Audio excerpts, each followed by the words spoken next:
Un ami mécanicien, un de ceux qui semblent être nés dans un garage, m'a dit un jour une chose que je n'oublierai jamais. La plupart des voitures ne sont pas lentes, elles sont juste mal réglées.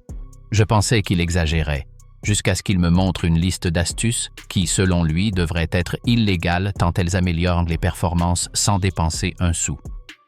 Et il avait raison. Le plus étonnant, c'est qu'il n'y a ni magie, ni modification extrême, juste un savoir-faire que peu de gens partagent. Aujourd'hui, vous allez découvrir 22 astuces qui donneront à votre voiture des performances dignes d'une voiture neuve, certaines étant même tellement efficaces qu'elles en paraîtront presque illégales.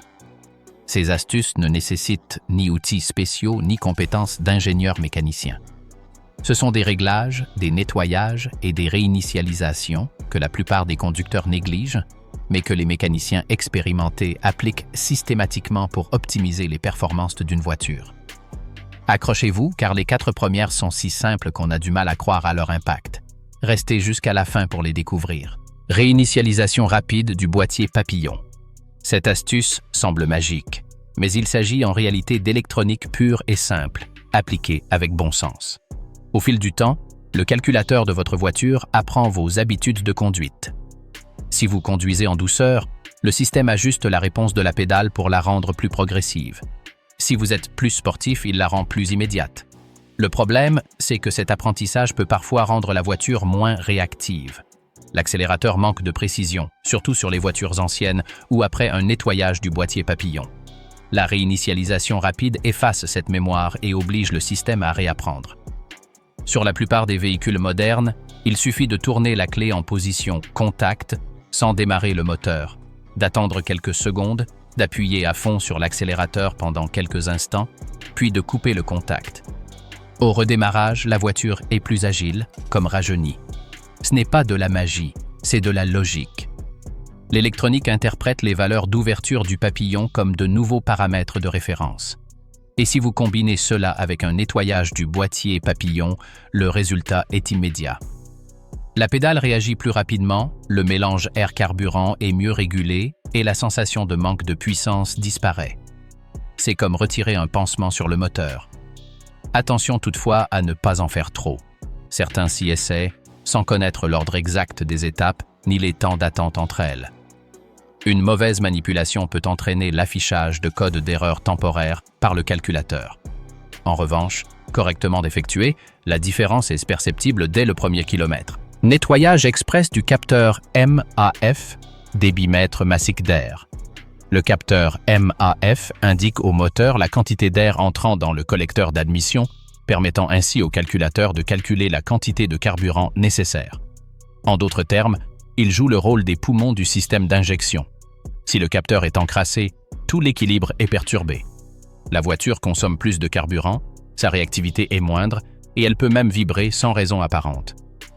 Le problème, c'est que ce capteur s'encrasse généralement de poussière ou de débris du filtre à air et que presque personne ne le nettoie. Le nettoyage express du capteur MAF est une solution miracle. Il vous suffit d'un spray spécialement conçu pour les capteurs, jamais un produit générique, et d'un peu de précaution. Retirez le capteur, vaporisez-le généreusement à quelques centimètres de distance et laissez-le sécher complètement avant de le remettre en place. Évitez de frotter ou d'utiliser de l'air comprimé, car il s'agit d'une pièce fragile. Le résultat est immédiat. De nombreux conducteurs constatent une stabilisation du ralenti, une accélération plus fluide et une baisse de la consommation. En réalité, le capteur retrouve une mesure précise. C'est comme si le moteur retrouvait sa vision. Un détail curieux. Certains mécaniciens omettent de vous révéler cette astuce car ils préfèrent vous vendre un nouveau capteur. Pourtant, un nettoyage tous les 20 000 km permet au capteur MAF d'origine de durer toute la vie de votre voiture. Réglage précis de l'écartement des bougies. Cette astuce peut paraître insignifiante, mais c'est l'une des plus efficaces et pourtant des plus négligées. Les bougies d'allumage sont responsables de l'inflammation du mélange air-carburant au moment précis, et ce minuscule écart entre l'électrode centrale et les électrodes latérales, appelé écartement, détermine l'énergie nécessaire pour produire une étincelle parfaite. Un réglage d'un dixième de millimètre seulement peut améliorer la combustion, réduire la consommation de carburant et augmenter la puissance. Avec le temps, cet écartement augmente en raison de l'usure des électrodes. et même si le moteur continue de tourner, l'étincelle devient faible ou irrégulière. Résultat, perte de puissance, à-coups, voire démarrage difficile. Idéalement, il faut vérifier cet écartement avec une jauge d'épaisseur et le régler conformément aux spécifications du constructeur. Ni plus, ni moins. Voici maintenant la partie intéressante. Certains passionnés règlent l'écartement légèrement en dessous de la valeur recommandée pour améliorer la réactivité des voitures équipées d'anciens systèmes d'allumage ou de câbles à haute résistance. Mais cela ne doit être fait qu'avec connaissance et bon sens. Si l'écartement est trop important, l'étincelle ne jaillira pas correctement. Si vous le faites correctement, la voiture est plus réactive, plus souple et le son de l'échappement est plus riche. C'est une astuce tellement simple qu'on a l'impression de tricher. Un petit réglage qui redonne littéralement vie au moteur. Et le meilleur dans tout ça, ça coûte moins d'1 € et ça ne prend que quelques minutes. Dans un monde où tout se répare en remplaçant des pièces coûteuses, un réglage aussi basique que l'écartement des bougies reste l'un des meilleurs moyens de redonner du peps à une voiture poussive. La plupart des gens ignorent même l'existence de cet écartement et encore moins qu'il peut être réglé. Ils vont au garage, font changer leurs bougies et c'est tout. Shunt pratique du filtre à carburant. Cette astuce n'est pas illégale, mais si vous en parlez dans un garage, plus d'un vous regardera comme un hérétique. Le filtre à carburant est généralement caché dans des endroits difficiles d'accès, surtout sur les voitures modernes où il est intégré à la pompe à carburant dans le réservoir. Résultat, personne ne le vérifie avant que la voiture ne commence à dysfonctionner. Et quand cela arrive, il est trop tard. Les injecteurs sont encrassés, la pompe est forcée et le moteur perd de la pression. Le shunt pratique consiste à installer un petit filtre transparent en ligne entre le réservoir et le système d'alimentation. Ce filtre ne remplace pas l'original. Il sert uniquement de préfiltre, retenant les impuretés visibles avant qu'elles n'atteignent le système principal. Ainsi, vous pouvez facilement voir quand il est encrassé et le changer pour quelques euros seulement. L'avantage principal est qu'il sert aussi d'outil de diagnostic. Si vous remarquez des bulles d'air, un faible débit ou un carburant trouble, vous saurez qu'il y a un problème avant que le moteur ne commence à souffrir. Aucune modification permanente n'est requise. Son installation se fait à l'aide de colliers de serrage standard et de durites résistantes au carburant. Certains mécaniciens expérimentés le recommandent de même pour les voitures anciennes ou celles dont le réservoir est rouillé. C'est une solution économique et efficace pour protéger la pompe à carburant, dont le remplacement est souvent l'une des réparations les plus coûteuses. En résumé, ce filtre externe transparent protège non seulement votre moteur, mais vous offre également une tranquillité d'esprit en vous permettant de contrôler son fonctionnement en temps réel. Nettoyage maison modéré du collecteur d'admission ou nettoyage aux coquilles de noix. L'expression « nettoyage aux coquilles de noix » peut évoquer une procédure de laboratoire ou une technique réservée aux ateliers spécialisés, mais il s'agit en réalité d'une technique simple, malgré son nom qui pourrait laisser penser à quelque chose d'illégal. Son but, éliminer les dépôts de carbone dans le collecteur d'admission, une couche noire et collante qui se forme avec le temps et qui réduit la puissance du moteur sans que vous vous en aperceviez. Ce carbone adhère aux soupapes et aux parois internes, empêchant l'air de circuler librement vers le moteur. Il en résulte une perte de puissance, une consommation de carburant accrue et un ralenti irrégulier. Ce problème est particulièrement fréquent sur les moteurs à injection directe modernes. Le nettoyage professionnel aux coquilles de noix utilise de la poudre de coquilles de noix pour nettoyer ces surfaces, mais il existe une méthode plus simple et plus sûre pour obtenir un résultat similaire à la maison. Il suffit de débrancher la durite d'admission et de pulvériser du nettoyant pour carburateur ou un nettoyant pour collecteur d'admission, moteur chaud, par brèves impulsions. Le produit dissout le carbone sans endommager les capteurs ni les composants. L'objectif n'est pas de noyer le moteur sous le liquide, mais simplement de décoller les dépôts accumulés. Ensuite, une accélération modérée permet d'évacuer les résidus par l'échappement. Le changement est immédiatement perceptible. Le moteur tourne plus rond, monte en régime sans effort, et dans certains cas, même le ralenti s'améliore. Bien sûr, si vous vous emballez et vaporisez la moitié d'une bombe de nettoyant d'un coup, vous n'obtiendrez qu'un bruit de cliquetis et de fumée blanche.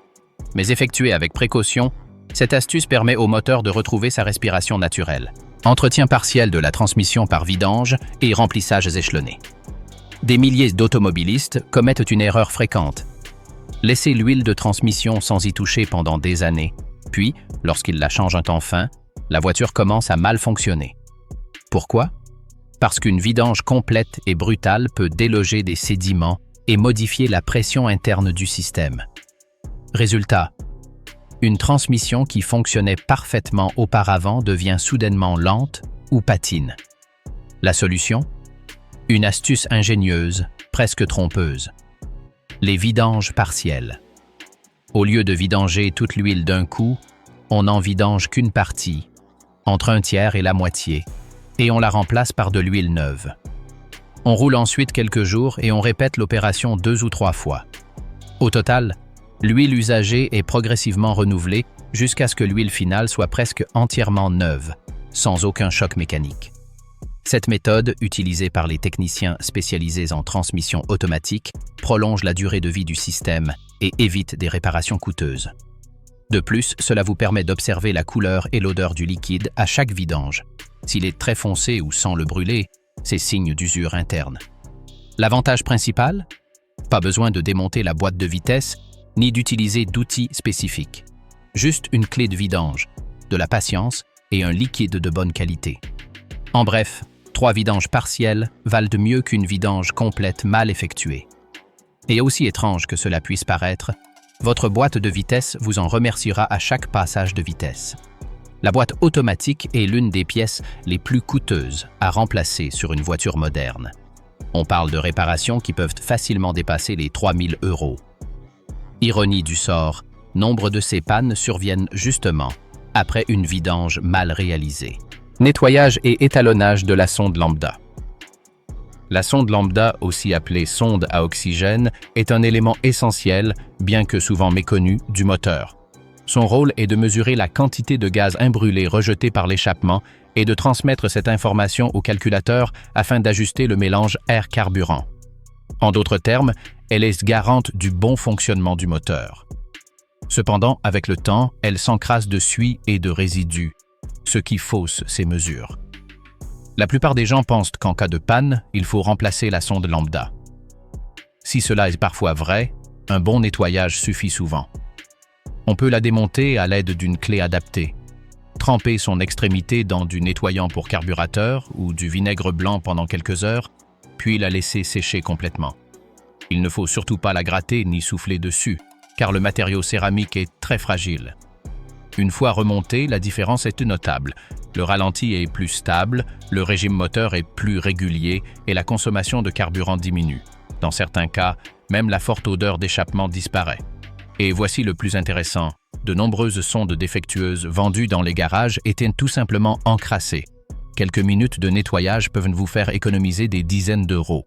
J'ai vu des garages facturer 80 € pour remplacer une sonde lambda, main-d'œuvre comprise, alors qu'un simple nettoyage de 10 minutes suffisait. C'est le genre d'information que les garages préfèrent vous cacher, car leur modèle économique repose sur la vente de pièces détachées et non sur l'apprentissage de l'entretien. Mais maintenant que vous connaissez cette astuce, vous avez le pouvoir de décider. Remplacement intelligent des bobines d'allumage pour une étincelle plus puissante et une meilleure réactivité. Les bobines d'allumage transforment la tension de la batterie en étincelle, laquelle enflamme le mélange air-carburant dans le cylindre. Toutes les bobines ne sont pas identiques.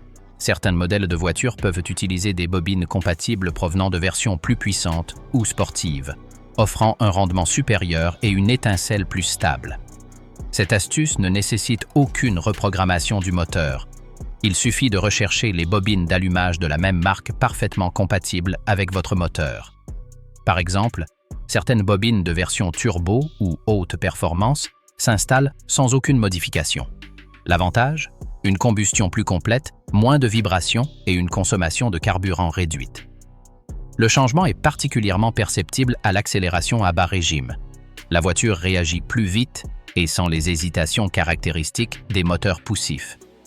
Attention cependant, il ne s'agit pas simplement d'installer n'importe quelle bobine plus puissante.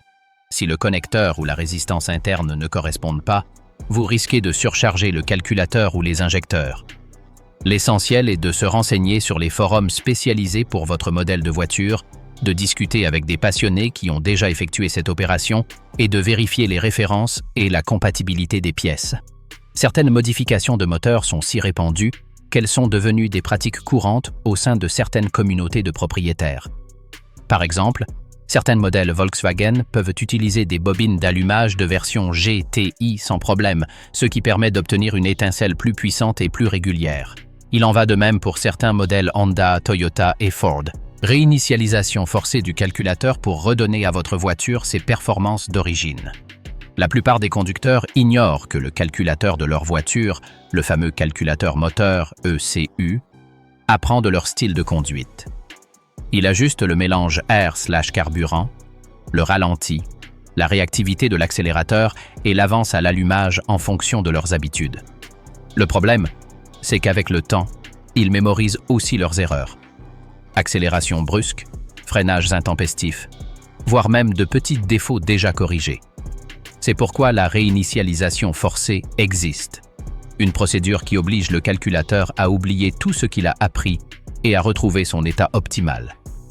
Cela peut paraître compliqué, mais c'est aussi simple que de débrancher la batterie pendant une durée déterminée, généralement une vingtaine de minutes, puis de suivre un cycle de conduite spécifique. La procédure de base est la suivante. Rebrancher la batterie, démarrer le moteur sans toucher à l'accélérateur pendant quelques minutes, puis accélérer doucement jusqu'à 3000 tours par minute et relâcher l'accélérateur. Répétez l'opération plusieurs fois, puis conduisez pendant une vingtaine de minutes en alternant conduite en ville et sur autoroute. Pendant ce temps, le calculateur moteur effectue de nouvelles mesures, établit de nouveaux paramètres de référence et réapprend le comportement optimal du moteur. Une fois ce processus terminé, la voiture se comporte différemment. Elle est plus réactive, plus souple et plus efficiente. C'est comme si sa mémoire à court terme avait été effacée et qu'elle repartait à zéro, avec toutes les connaissances d'origine intacte. Certains conducteurs effectuent cette réinitialisation tous les 6 mois à titre préventif. D'autres la font après des réparations importantes ou le remplacement de pièces. D'autres encore la découvrent par hasard, après avoir changé la batterie et sont surpris de constater à quel point la voiture fonctionne bien ensuite. Désormais, vous êtes au courant et vous pouvez donc l'utiliser de manière stratégique pour optimiser les performances de votre véhicule. Récupérateur d'huile, PCV économique, le filtre qui protège votre admission. Le système PCV, ventilation positive du carter, est conçu pour renvoyer les vapeurs d'huile et les gaz de combustion au moteur afin qu'ils soient brûlés à nouveau. Si cela semble écologique, ces vapeurs laissent à la longue des résidus graisseux qui s'accumulent dans l'admission, formant ce fameux dépôt de carbone qui nuit à la puissance. C'est là qu'intervient l'astuce la plus ingénieuse, bien qu'illégale. Installer un petit filtre ou récupérateur d'huile artisanale sur le tuyau PCV. Ce récipient piège les vapeurs avant qu'elles n'atteignent le moteur. Vous pouvez en acheter un en ligne ou le fabriquer vous-même avec une petite bouteille en métal et un filtre interne. La différence est flagrante. Après quelques mois d'utilisation, si vous videz le récupérateur, vous y trouverez un liquide épais et foncé qui, autrement, se serait retrouvé dans le moteur. Plus votre voiture est puissante ou turbo-compressée, plus la différence sera perceptible. De plus, ce système n'affecte ni les émissions ni les capteurs. Il est donc parfaitement sûr, même si certains mécaniciens pourraient vous regarder d'un air surpris. Et pour une touche d'élégance supplémentaire, il existe des récupérateurs d'huile transparents qui permettent de visualiser la quantité de résidus accumulés. Un mariage réussi entre science, mécanique et esthétique. Le plus fascinant, c'est que vous pouvez littéralement constater le problème que vous prévenez. Chaque fois que vous videz le récipient et que vous observez cette substance noire et collante, vous avez la certitude qu'elle n'a pas atteint les soupapes d'admission, obstrué les conduits ou formé de dépôts de carbone là où elle ne devrait pas être. C'est la preuve tangible que vous protégez activement votre moteur. Et l'installation est si simple que toute personne ayant des connaissances de base peut la réaliser en un après-midi. Nettoyage chimique du catalyseur et débouchage des gaz d'échappement par une méthode de chauffage contrôlée. Cette méthode a mauvaise réputation, mais correctement appliquée, elle peut redonner vie à un échappement obstrué. Avec le temps, le catalyseur s'encrasse de résidus de combustion, de soufre et de dépôts de carbone. Il n'est pas toujours endommagé. Il est parfois simplement sale. Plutôt que de le remplacer, ce qui peut coûter des centaines, voire des milliers d'euros, vous pouvez effectuer un nettoyage chimique contrôlé. Le processus commence par l'ajout d'un additif spécifique pour le nettoyage du catalyseur dans le réservoir, mélangé à une quantité précise de carburant. Ensuite, le véhicule est conduit à haute température, en maintenant le régime moteur entre 2000 et 3500 tours par minute pendant une période prolongée. La chaleur et les agents chimiques dissolvent les dépôts internes, permettant au gaz de circuler à nouveau librement. Correctement effectuée, cette méthode améliore le fonctionnement du moteur, stabilise le ralenti et réduit la consommation de carburant. Règle d'or: ne jamais tenter de nettoyer le catalyseur en pulvérisant des produits dans l'échappement ni en retirant la structure alvéolaire interne. Ce serait illégal et dangereux. La méthode de chauffage contrôlé et d'ajout d'additifs est parfaitement valable et, de fait, certains ateliers agréés l'utilisent sans faire de bruit. C'est l'une de ces astuces qui semblent interdites précisément parce qu'elles sont si efficaces. L'essentiel est de comprendre que le pot catalytique est fondamentalement un réseau de canaux microscopiques recouverts de métaux précieux qui agissent comme catalyseurs pour transformer les gaz toxiques en gaz moins nocifs. Nettoyage professionnel des injecteurs par impulsion. Un nettoyage direct est efficace. Les additifs de nettoyage pour injecteurs dans le réservoir sont comme des vitamines. Ils aident, mais ne résolvent pas le problème. Pour redonner à votre système d'injection toute sa précision, il est indispensable d'agir directement grâce à une procédure appelée nettoyage par impulsion professionnelle. Cette méthode consiste à connecter un appareil qui alimente les injecteurs avec un mélange concentré de nettoyant et d'air ou de gaz inerte, au lieu du carburant habituel. Le liquide est ainsi projeté directement sur les injecteurs, dissolvant les dépôts tenaces que les additifs classiques ne peuvent atteindre. En quelques minutes, le jet d'injection, la manière dont le carburant est atomisé dans le cylindre, est nettoyé. Un injecteur encrassé ne pulvérise pas correctement le carburant. Il projette des jets de carburant au lieu d'un fin brouillard, ce qui entraîne une surconsommation, une forte odeur d'essence et une perte de puissance. Après un nettoyage par impulsion, la voiture est métamorphosée. L'accélération est plus fluide, la consommation diminue, et le moteur a une sonorité plus agréable. Cependant, n'utilisez jamais de nettoyant maison ou peu fiable, et surtout pas d'alcool ni de solvance ménagers. Les injecteurs modernes sont fragiles, et un nettoyage inapproprié peut les endommager irrémédiablement. Cette astuce, lorsqu'elle est correctement réalisée, est presque chirurgicale. Elle redonne une précision chirurgicale au cœur même de votre voiture. J'ai vu des cas où une voiture consommant 9 litres au 100 km est passée à 7,5 litres au 100 km après un nettoyage professionnel des injecteurs. Cela représente une économie de près de 20% par plein, ce qui, multiplié par des milliers de kilomètres par an, se chiffre en centaines d'euros. Et le plus intéressant, c'est que vous ne modifiez rien. Vous remettez simplement les injecteurs dans leur état d'origine. C'est un simple entretien, celui que les constructeurs devraient recommander tous les 50 000 km, mais qu'ils ne recommandent pas car ils préfèrent une usure progressive et imperceptible jusqu'à ce qu'il faille remplacer des pièces entières. Et voici un point que peu de gens connaissent. La fréquence de cet entretien doit augmenter si vous utilisez de l'essence provenant de stations inconnues ou de qualité douteuse. Les injecteurs sont si sensibles que même des impuretés microscopiques peuvent altérer leur pulvérisation. Certains ateliers spécialisés proposent ce service avec un équipement à ultrasons qui fait vibrer les dépôts jusqu'à les détacher. Il est fascinant de voir comment un injecteur que l'on croyait défectueux atomise à nouveau le carburant comme s'il était neuf. Inspection et nettoyage de la vanne. EGR. La vanne. EGR, ou vanne de recirculation des gaz d'échappement, renvoie une partie des gaz d'échappement vers le moteur afin de réduire les émissions d'oxyde d'azote. Il s'agit d'une mesure environnementale obligatoire sur la plupart des voitures modernes. Le problème est qu'avec le temps, surtout sur les moteurs diesel, cette vanne s'encrasse de dépôts de carbone, bloquant son fonctionnement. Les conséquences sont un ralenti instable, une perte de puissance, une surconsommation de carburant et, à terme, l'allumage du voyant moteur sur le tableau de bord. De nombreux garages, face à ce problème, recommandent de remplacer directement la vanne sans même vérifier si un nettoyage est possible. Une vanne EGR neuve peut coûter entre 150 € et 400 € selon le modèle. Mais l'alternative économique est simple, la démonter et la nettoyer soigneusement avec un nettoyant pour carburateur. La procédure consiste à démonter la vanne, à éliminer tous les dépôts de carbone accumulés sans endommager les composants internes et à nettoyer également les conduits où elle est fixée, car le nettoyage est inutile si les conduits restent obstrués. Après nettoyage, la vanne fonctionne comme neuve. Le ralenti se stabilise, la puissance est rétablie et la consommation de carburant redevient normale. Cela permet d'économiser des centaines d'euros en seulement quelques heures de travail.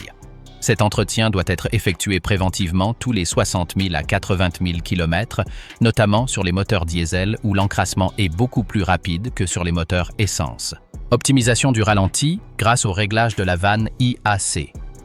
La vanne IAC, ou vanne de régulation du ralenti, contrôle la quantité d'air entrant dans le moteur lorsque le papillon des gaz est complètement fermé. Ceci permet au moteur de maintenir un régime stable à l'arrêt, par exemple à un feu rouge. Le problème est qu'avec le temps, cette vanne s'encrasse de dépôts de carbone et de vapeur d'huile, provoquant un ralenti irrégulier, des calages au freinage ou des fluctuations de régime sans raison apparente.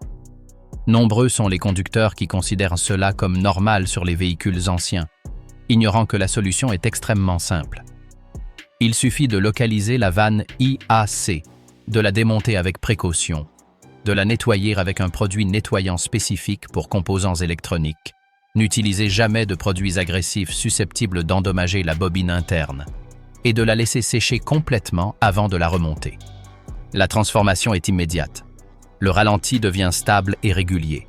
Le régime moteur reste constant et les calages au freinage disparaissent. Le coût de cette intervention est minime comparé au remplacement de la vanne, qui peut coûter entre 80 et 200 €. Cet entretien peut être effectué tous les 30 000 km à titre préventif ou immédiatement dès l'apparition des premiers symptômes.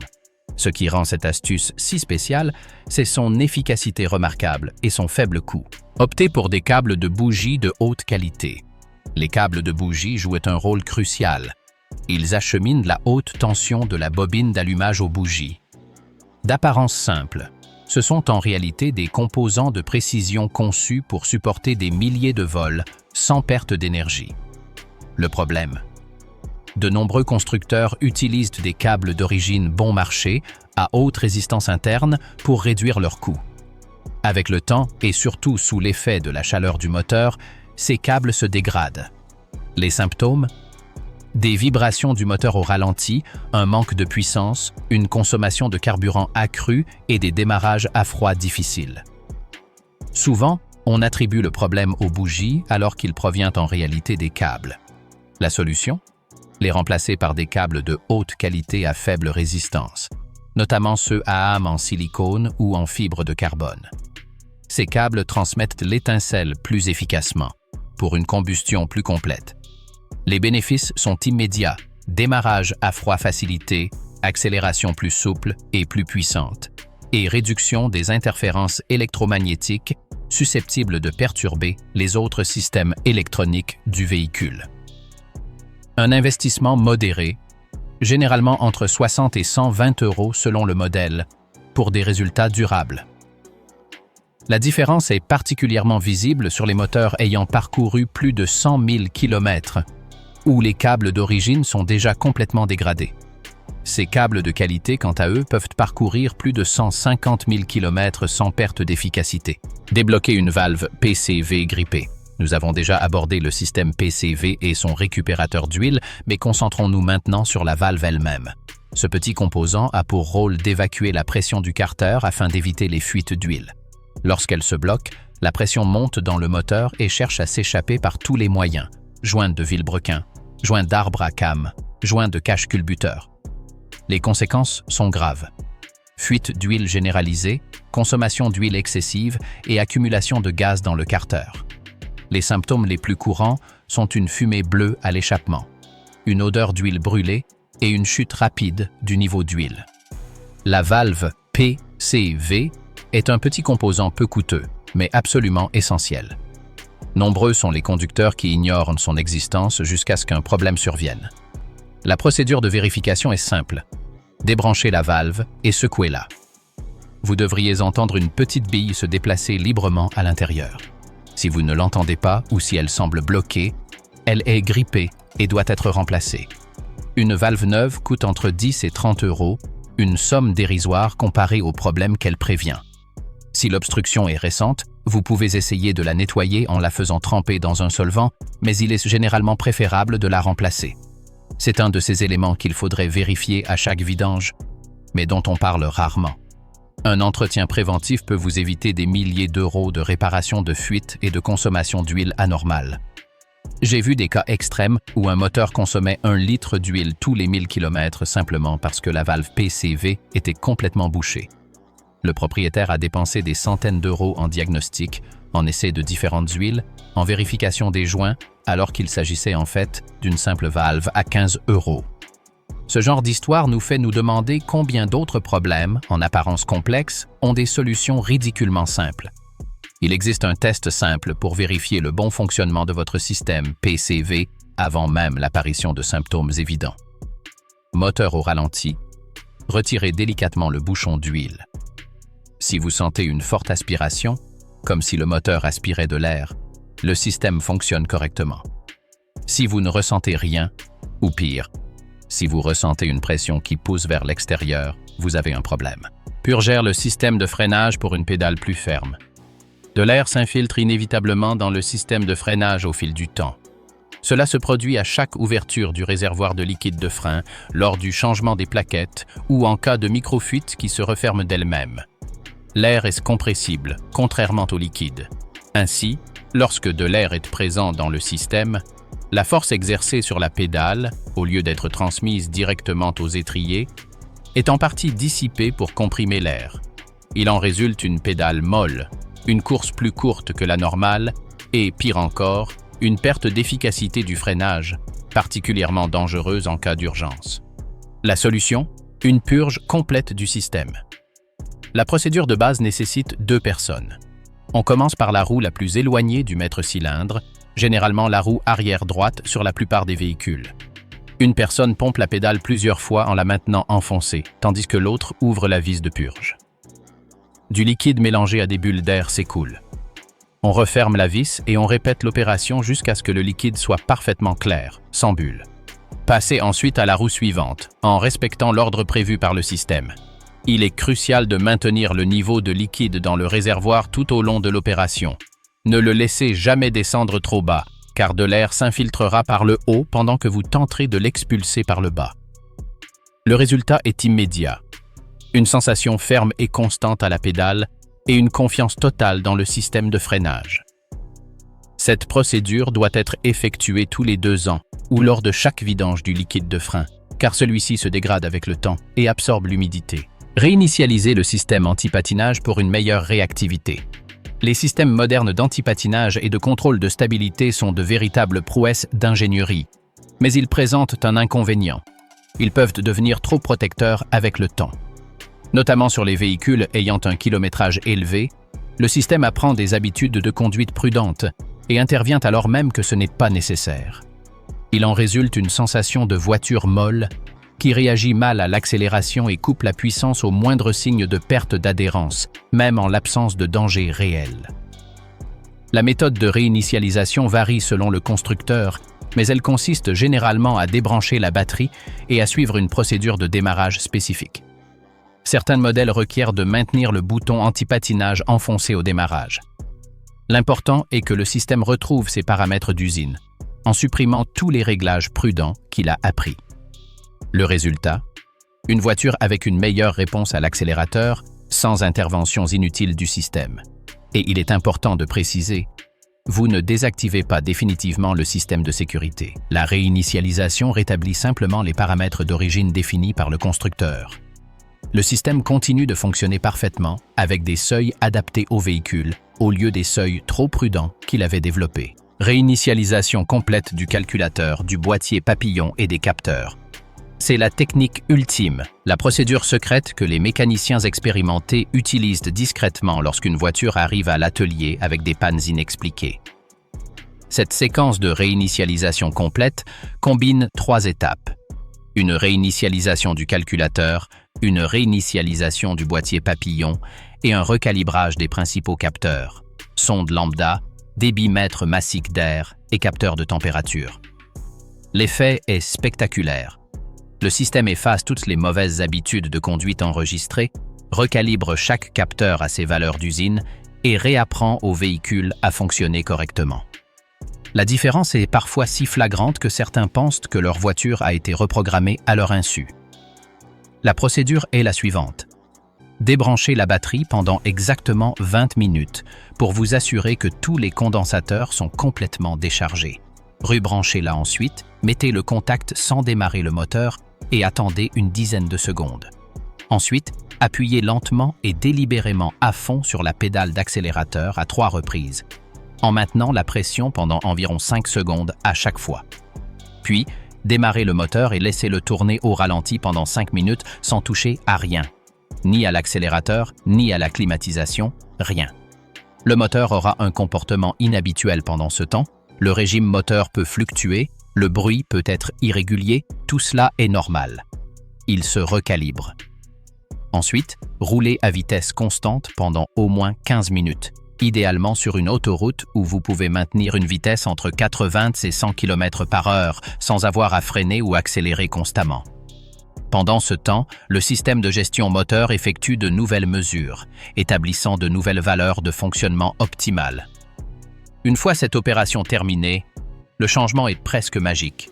Les à-coups disparaissent, la consommation de carburant diminue sensiblement, la puissance est de nouveau présente et la conduite est globalement plus agréable. À vous de jouer maintenant. Choisissez une astuce, essayez-la avec précaution et constatez la différence. Tout ce que vous venez de découvrir est exactement le genre d'information que les mécaniciens expérimentés utilisent régulièrement, mais qu'ils partagent rarement ouvertement. Et la vérité, c'est qu'aucune de ces astuces n'est illégale. Elles sont simplement si efficaces qu'elles semblent interdites. Elles requièrent soin, précision et respect des composants de la voiture. Mais il ne s'agit pas de modifications extrêmes ni de bricolage dangereux. Ce sont des opérations d'entretien et des réglages judicieux qui peuvent transformer une voiture fatiguée en une voiture qui roule comme au premier jour. Alors, laquelle de ces 22 astuces comptez-vous essayer en premier? Laissez votre réponse en commentaire. Et si vous avez trouvé ces informations utiles, n'hésitez pas à les partager. Votre expérience peut aider des milliers d'automobilistes à découvrir que derrière chaque voiture se cache un potentiel insoupçonné, qui ne demande qu'à être révélé par quelqu'un qui sait exactement où chercher.